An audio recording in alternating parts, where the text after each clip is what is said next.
Hello, everyone. My name is Keely Denenberg. I'm Senior VP of Client Solutions here at Orange Grove Consulting. And today I'm joined by Nadia Butt, Lead Consultant at Orange Grove Consulting.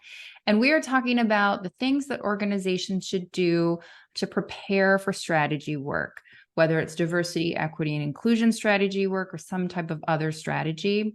And so, Nadia, what is one of the things that a lot of organizations don't realize they should be doing to prep for strategy work? Yeah, that's a great question and one that we get often. So I think the first thing is defining terms. So organizational objectives and goals could be perhaps short or medium term goals that an organization pursues to accomplish its long-term objectives. So these objectives really help your organization to evaluate its performance, its productivity, its strategy overall. So when you have your organizational objectives in place and you're establishing your diversity, equity, and inclusion goals, you really want to make sure that your diversity, equity, and inclusion goals are aligned to your organizational objectives.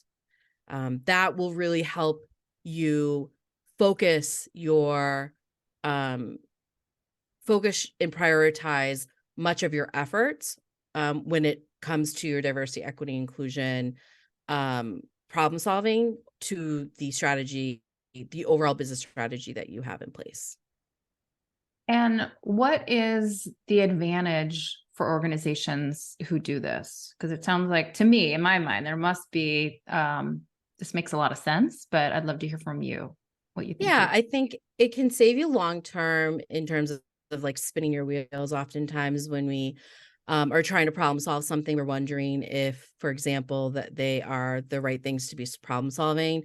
If you're doing and collecting the current data and you're understanding where you're currently at, what your goals are, and then the gap in between that, and you're solving for the gap.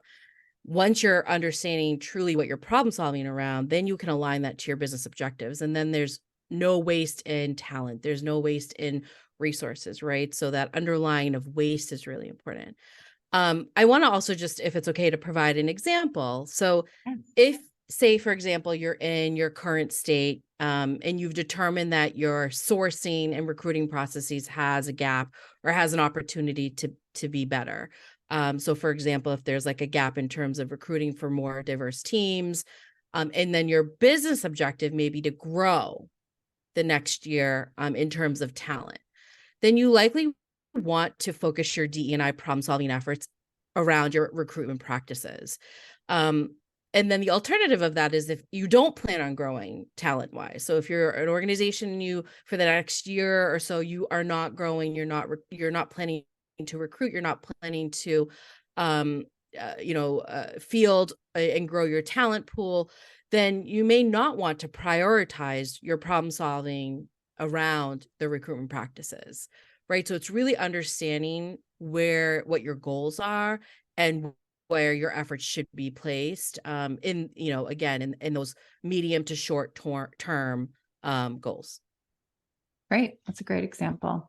I also think that this probably helps a lot with leadership being supportive of the DEI initiatives if they can see that there's a joint purpose to it.